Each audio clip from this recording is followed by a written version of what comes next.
Ma sœur a défoncé le nouveau vélo de ma fille de 6 ans avec un marteau, juste devant ses yeux. Ça lui servira de leçon, a-t-elle dit. Tu n'aurais pas dû le lui acheter, a ajouté ma mère. Je n'ai pas crié. J'ai juste souri et j'ai dit une phrase, et leurs visages sont devenus pâles.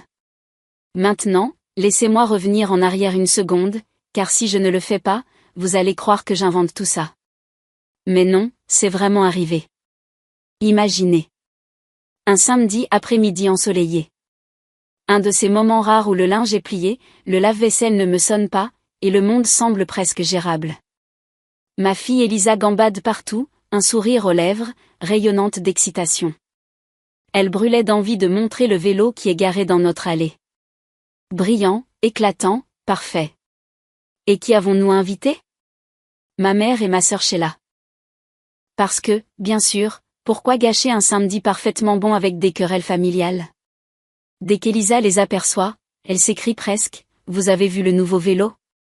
Sa voix est tellement pleine de fierté que je peux la sentir déborder. Elle leur prend les mains, les tirant dehors comme si elle allait dévoiler les joyaux de la couronne. Et c'est là que je l'ai vue. L'expression sur le visage de Sheila, son sourire s'est resserré, sa mâchoire s'est raidie. Vous connaissez cette expression quand quelqu'un a mordu dans quelque chose de aigre, mais ne veut pas l'admettre? C'était elle. Je connaissais ce regard. J'avais grandi avec. Pourtant, je n'étais pas préparée à ce qui allait suivre. Sheila n'a rien dit au début. Elle est restée là à fixer le vélo comme s'il l'avait personnellement insultée. Elisa rayonnait toujours, soulignant les petits détails qu'elle aimait. Les rubans sur les poignets, la façon dont la peinture captait la lumière. Puis Sheila a parlé, sa voix fraîche, presque calme. Laissez-moi vous montrer ce que je pense de tout ça. Et avant même que je puisse comprendre ce qu'elle voulait dire, elle a fait demi-tour, est rentrée dans ma maison et est revenue avec un marteau. Un marteau? Laissez-moi vous dire que dans des moments comme ceux-ci, vous ne croyez pas vraiment ce que vous voyez. Votre cerveau s'embrouille. Vous pensez, sûrement pas, elle ne va pas faire ça. Elle n'oserait pas. Oh, mais elle oserait. D'un coup sec, elle a abattu le marteau sur le cadre du vélo. Le bruit, c'était comme du métal qui hurlait. Le petit hoquet d'Elisa. La façon dont ses mains se sont levées pour se couvrir la bouche. Mon Dieu, je ne l'oublierai jamais. Un autre coup. Un craquement. La peinture s'est écaillée. La roue s'est tordue. Je suis restée là, figée, à regarder. Mon corps rigide, mais mon esprit bourdonnant comme si toutes les alarmes du monde s'étaient déclenchées en même temps. Et vous savez ce que Sheila a dit? Elle n'a pas crié. Elle n'a pas vociféré. Elle a juste regardé ma fille de 6 ans, mon bébé, droit dans les yeux et a dit, ça devrait lui servir de leçon. Une leçon. Comme si apprendre à un enfant que la joie peut être démolie en 3 coups de marteau était une leçon qui valait la peine d'être apprise. Elisa n'a pas pleuré. Pas tout de suite. Elle a juste regardé son trésor brisé. Ses lèvres tremblaient, ses petites épaules secouées. Et moi? J'ai senti cette vague glaciale me submerger. Pas de la rage, pas encore, juste le choc. C'est là que ma mère a décidé d'intervenir. Et bien sûr, on s'attendrait à ce qu'une grand-mère prenne sa petite fille dans ses bras, la réconforte, voire réprimande son autre fille pour avoir opté pour le mode démolition dans l'allée. Mais non, au lieu de ça, ma mère a secoué la tête, a croisé les bras et a dit, « Tu n'aurais pas dû le lui acheter. » Comme si c'était de ma faute. J'ai failli rire. Je veux dire, l'absurdité de la situation, se tenir là pendant que ma sœur transformait la joie d'une enfant de 6 ans en ferraille, et que j'étais en quelque sorte le problème. Je n'ai pas crié.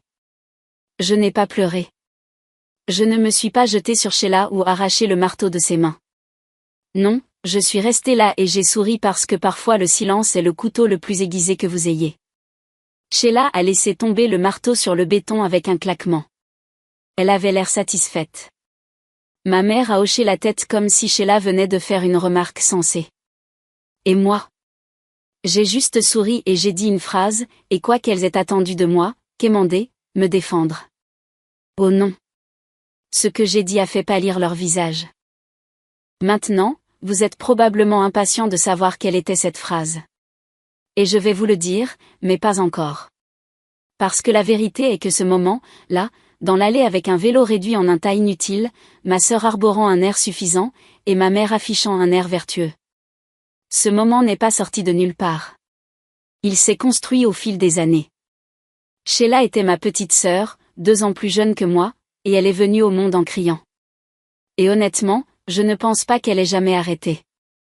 La différence, c'est que quand la plupart des enfants crient, leurs parents leur apprennent les limites. Quand Sheila criait, nos parents m'ont appris. Chaque caprice de sa part tournait toujours autour du fait que c'était ma faute. Elle n'avait pas le jouet qu'elle voulait. Pourquoi tu ne l'as pas laissé prendre le tien, Catherine? Elle a perdu une partie. Pourquoi tu ne l'as pas juste laissé gagner? Tu sais à quel point elle est sensible. Elle a cassé quelque chose. Pourquoi l'as-tu rendue si bouleversée qu'elle l'a jetée? Quand j'avais 10 ans, j'aurais pu donner un cours intensif sur la façon de marcher sur des œufs. La phrase préférée de ma mère était « Ne contrarie pas ta sœur ». Ce qui était hilarant parce que Sheila pouvait être contrariée par littéralement n'importe quoi. Il y a eu une fois. Je m'en souviens encore comme si c'était hier. J'avais économisé mon argent de poche pour lui acheter un petit collier. Bon marché mais mignon. Je pensais être une bonne grande sœur. Elle l'a ouvert, a vu que ce n'était pas rose, mais bleu, a poussé un cri comme si je lui avais donné un rat mort, et a cassé la chaîne en 2. Ma mère ne l'a pas grondé. Elle s'est tournée vers moi et a dit, tu sais, elle voulait du rose. Pourquoi as-tu acheté du bleu? C'était ma vie d'enfance en résumé. Sheila cassait des choses. J'étais blâmée. Avance rapide de quelques décennies, et devinez quoi? Certaines choses ne changent jamais. J'ai étudié le droit, j'ai travaillé tard le soir, et j'ai finalement bâti une carrière respectable. Cela a payé. Je gagne plus que le reste de ma famille, assez pour vivre confortablement. Et à cause de cela, j'ai souvent fini par les aider financièrement, couvrir les nécessités, m'assurer que les factures étaient payées. Mais voici le problème avec le fait d'aider des gens qui vous en veulent déjà. Peu importe ce que vous donnez, ce n'est jamais assez. J'aidais pour les courses, l'électricité ou les médicaments. Mais quand je refusais les extras, soudainement j'étais avare, égoïste, j'en faisais trop. À leurs yeux, si je ne finançais pas chaque caprice, j'étais le méchant. Donc, quand je vous dis que l'incident du vélo n'est pas arrivé de nulle part, vous comprenez ce que je veux dire? Cela a commencé un après-midi lorsque ma fille Elisa et ma nièce Brooklyn, la petite fille de Sheila, à peu près du même âge qu'Elisa, jouaient dehors. Brooklyn avait son vélo, celui qu'elle utilisait depuis un moment, sauf que ce jour-là, il lui a lâché. Quelque chose s'est cassé ou a glissé. Je ne l'ai pas vu arriver, mais j'ai entendu le hurlement. Elisa, que Dieu la bénisse, a essayé d'aider. Elle est gentille, donc son idée de réparer les choses, c'est fondamentalement de les tripoter et de dire « je peux le faire ». Mais la vérité est que le vélo était déjà fichu. Bien sûr, dès que Sheila a vu, elle a montré ma fille du doigt et a crié « c'est elle qui l'a cassé ». On aurait pu jurer qu'Elisa avait frappé la chose avec une masse. Ma mère l'a immédiatement soutenue. Tu dois prendre tes responsabilités, Catherine. Elisa doit apprendre que les actions ont des conséquences. Je n'ai pas discuté. J'ai juste dit que nous ramènerions le vélo à la maison, et que David, mon mari, pourrait y jeter un œil car parfois il faut choisir ses batailles, et parfois il faut attendre d'avoir des preuves. Ce soir-là, David a roulé le vélo dans le garage. Il est bon avec les outils, patient, méthodique. Il l'a retourné, a vérifié la chaîne, le cadre, les pédales. Après 10 minutes, il m'a regardé et a dit « Ce n'est pas Elisa. C'est un défaut. Tu vois ça? Ça aurait pu arriver à n'importe qui. » Et le pire, c'était qu'il avait raison. La chose était dangereuse. Si Brooklyn avait été en descente ou traversant une rue quand cela s'est produit, eh bien, disons que je ne veux même pas finir cette phrase. Donc non, ma fille n'avait pas cassé le vélo. Le vélo s'était cassé tout seul, et c'est là que ma colère a commencé.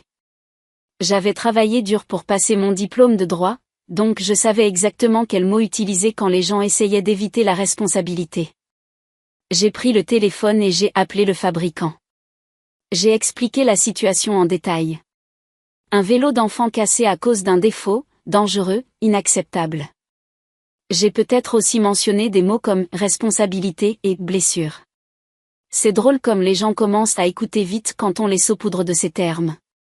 Le lendemain matin, j'avais un email dans ma boîte de réception. Il remplaçait le vélo, mais pas seulement en le remplaçant. Voyez-vous, c'est là que la persistance, d'accord, peut-être un peu d'intimidation, paie. J'ai insisté.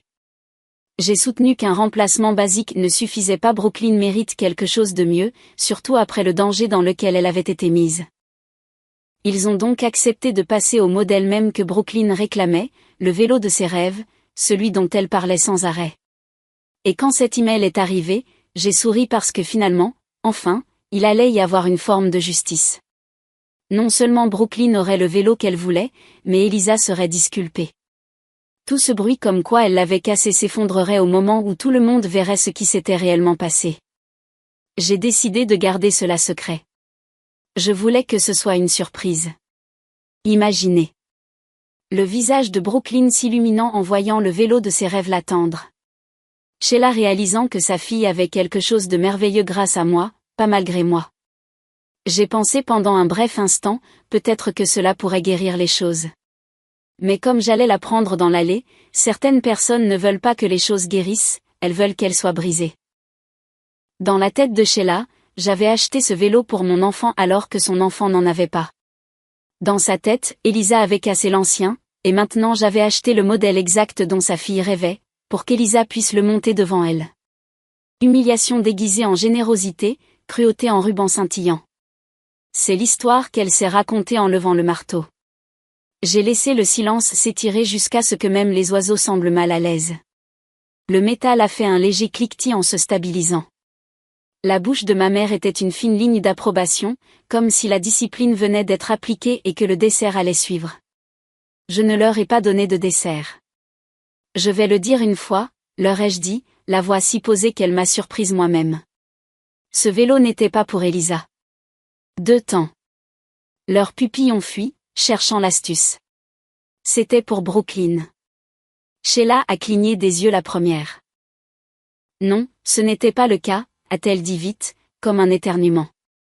C'était, ai-je dit, j'ai lutté contre le fabricant pour remplacer celui qui était défectueux et j'ai obtenu la mise à niveau, celle dont elle parle depuis des mois. Ma mère a cliqué sa langue comme elle le fait avant un discours. Ne sois pas dramatique, Catherine. J'ai regardé le cadre ruiné. Je ne suis pas celle qui a apporté un marteau à un vélo d'enfant. Le visage de Sheila est devenu tacheté. Tu mens.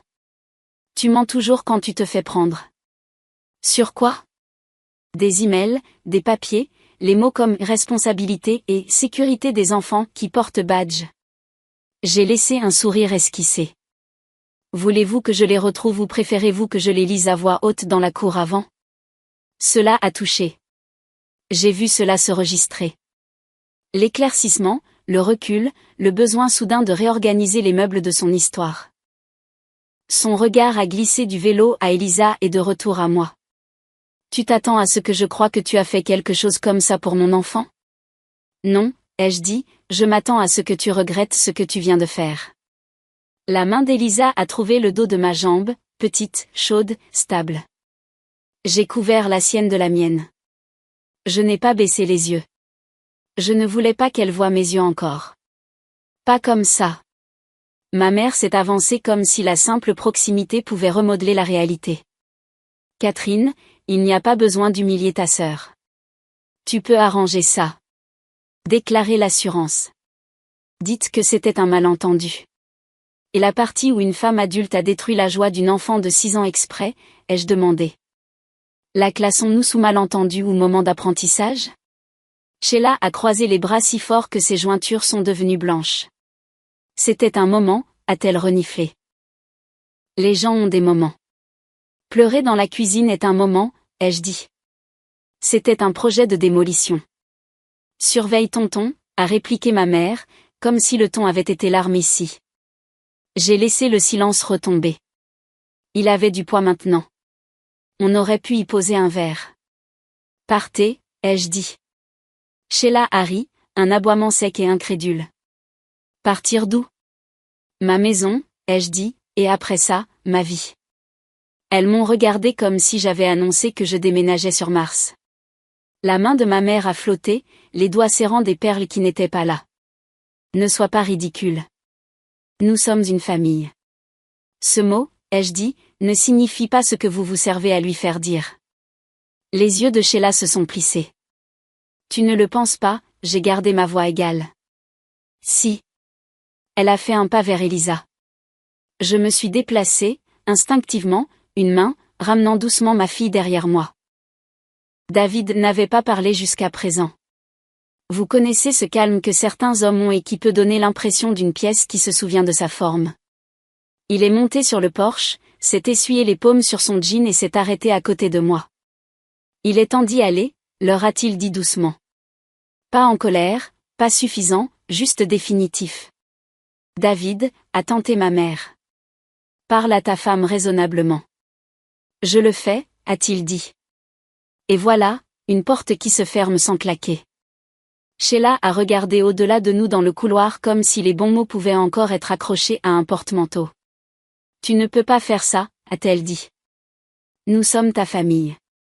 Nous nous aidons. Tu as apporté un marteau à la joie de mon enfant, ai-je dit. L'aide a quitté la conversation. Pendant une seconde, quelque chose a changé dans son expression. Peur ou compréhension? Je ne pouvais pas le dire. Puis elle s'est tournée à nouveau vers moi, désespérée. Nous pouvons arranger ça. Nous pouvons juste dire que c'était un accident. Personne n'a besoin de savoir. Elisa sait, ai-je dit. Je sais. Vous savez. J'ai incliné la tête vers la rue. Et les voisins avec leurs fenêtres savent probablement aussi. Ma mère a cherché un compromis digne d'un tribunal. Nous parlerons demain quand vous serez calmés. J'ai presque ri. Je suis calme, ai-je dit. C'est ça qui vous effraie. David a ouvert le portail. S'il vous plaît, partez, ai-je dit. Et cette fois, je n'ai pas ajouté le reste. Certaines phrases sont plus aiguës quand on les laisse se terminer tôt. Elles ont hésité. On pouvait sentir le tiraillement sur leur visage, l'ancienne habitude de tout défoncer, la nouvelle prise de conscience que les bulldozers ont besoin de clés, et que je ne les leur donnais plus. Sheila est partie la première, épaules raides, pas rapide. Ma mère l'a suivie, s'arrêtant sur le seuil comme si elle pouvait se retourner et réviser toute la scène avec une seule réprimande. Je l'ai juste regardée. Elle est sortie. David a fermé la porte. Pas un claquement, une fermeture. Silence. Ce n'était pas vide. Il avait une forme, une température. J'ai entendu les petites respirations d'Elisa. J'ai senti le tremblement s'estomper dans sa main. Nous sommes restés comme ça pendant une dizaine de secondes, assez longtemps pour que mon cœur redescende du toit. Maman, a dit Elisa finalement, la voix poussiéreuse. Est-ce que j'ai fait quelque chose de mal? Je me suis accroupie pour être à son niveau. Non, ai-je dit, tu n'as rien fait de mal. Son menton a vacillé. Tante était en colère. Elle l'était, ai-je dit. Mais les gens peuvent être en colère et avoir tort quand même. Elle a hoché la tête comme si elle comprenait, ce qui m'a brisé un peu plus que le vélo. Est-ce qu'on aura encore de la glace? A-t-elle murmuré, comme si nous avions pu perdre le dessert en mettant en colère les adultes. Absolument, ai-je dit. 2 boules, 3 si tu dis à papa lesquelles. Le choix optimal scientifiquement, a dit David derrière elle, essayant d'alléger l'atmosphère. Mais la vérité était que l'air dans cette maison était différent maintenant. Il n'était pas aussi lourd qu'il l'avait été toute ma vie. Il était vif, propre, presque trop clair. Je pouvais sentir le silence peser. Mais pour une fois, ça ne ressemblait pas à de la faiblesse. Ça ressemblait à une limite. Nous sommes entrés, et pendant que David distrayait Elisa avec des vermicelles et de la glace, j'ai sorti mon téléphone. Mes mains ne tremblaient pas. Plus maintenant. J'ai ouvert tous les comptes dans lesquels j'avais contribué. Service public, streaming, courses. Un par un, j'ai retiré ma carte. Aucune annonce, Aucune explication, aucun discours, juste des clics. Terminé. Ce n'était pas théâtral. Ce n'était pas une vengeance. C'était de la survie. Et cela n'a pas pris longtemps, car pendant que je rinçais les bols et qu'Elisa croquait des vermicelles entre ses dents, mon téléphone s'est allumé à nouveau. Cette fois, ce n'était pas seulement des messages. C'était un appel. Maman, puis Sheila, puis maman à nouveau. Je n'ai pas décroché, mais j'ai lu l'aperçu d'un texte et c'était suffisant. Nous venons de recevoir un avis. Votre carte a été retirée du compte. Pourquoi feriez-vous cela? Remettez-la. Elle savait. Un autre est arrivé quelques secondes plus tard. À quoi jouez-vous? C'est mesquin. Remettez la carte tout de suite. J'ai regardé l'écran, la désespérance qui transpirait de leurs mots. C'est drôle comme les gens passent de vertueux à suppliants quand le robinet se ferme. David a jeté un coup d'œil. Vous n'êtes pas obligé de répondre. Je sais. J'ai retourné le téléphone face cachée sur le comptoir, mais le bourdonnement ne s'est pas arrêté. Appel après appel, texte après texte, comme si elle pouvait se frayer un chemin de retour dans ma vie par pure persistance. Un est finalement arrivé avec assez de venin pour que je le lise 2 fois. Vous allez regretter ça. La famille est la famille. Vous ne pouvez pas simplement nous exclure. C'est là que j'ai souri, car pour la première fois, j'ai réalisé qu'elles avaient tort. Je pouvais, et j'avais. Le lendemain matin, les appels avaient ralenti, mais les textes non. Et quand le bourdonnement s'est finalement tu, j'aurais dû savoir que ce n'était pas la paix, c'était de la planification. Parce que si ma famille peut faire une chose, c'est réécrire l'histoire. Le premier indice fut une notification d'un cousin à qui je n'avais pas parlé depuis 6 mois. Et, désolé pour le drame. J'espère que toi et Elisa allez bien. J'ai froncé les sourcils. Drame? Pour autant que je sache, casser le vélo d'un enfant avec un marteau était un crime grave, pas un drame. Puis vinrent les captures d'écran. Apparemment, ma sœur et ma mère avaient mené leur campagne en ligne, ou du moins dans notre groupe de discussion familiale, celui qui portait encore les restes numériques d'une photo de réunion de 2015. Elles ont transformé toute l'affaire en une tragédie où elles étaient les victimes et moi le méchant. Selon elle, Elisa a cassé le vélo de Brooklyn. Je n'ai pas voulu aider. Et puis, c'est ma partie préférée, je les ai coupés financièrement par dépit. Pas de mention du marteau. Pas de mention de l'allée. Pas de mention du fait que ma mère se tenait là à hocher la tête comme un juge rendant une sentence pendant que ma sœur détruisait la joie d'une enfant de 6 ans. L'histoire était tellement déformée qu'elle aurait dû être accompagnée d'un miroir déformant. Je voulais l'ignorer. Vraiment, je l'ai voulu. Mais quand j'ai vu des parents intervenir, de petits émojis pouces levés. Oh non, pauvre Brooklyn. Et c'est tellement cruel de la part de Catherine. Quelque chose en moi a cédé. Parce que voilà. Je peux supporter que les gens pensent que je suis froide. Je peux supporter que les gens pensent que je suis difficile. Mais que ma fille soit dépeinte comme une petite peste gâtée qui a été récompensée après avoir cassé le vélo de quelqu'un d'autre. Non, ça, je ne le laisserai pas passer. Donc, je ne l'ai pas fait. J'ai ouvert mon application de sécurité.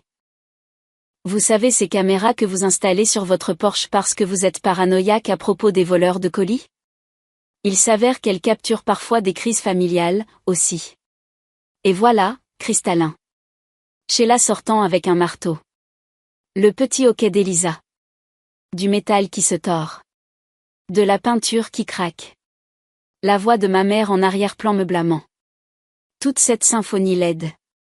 J'ai téléchargé le clip, n'ai rien coupé, et l'ai posté directement dans ce groupe de discussion familiale.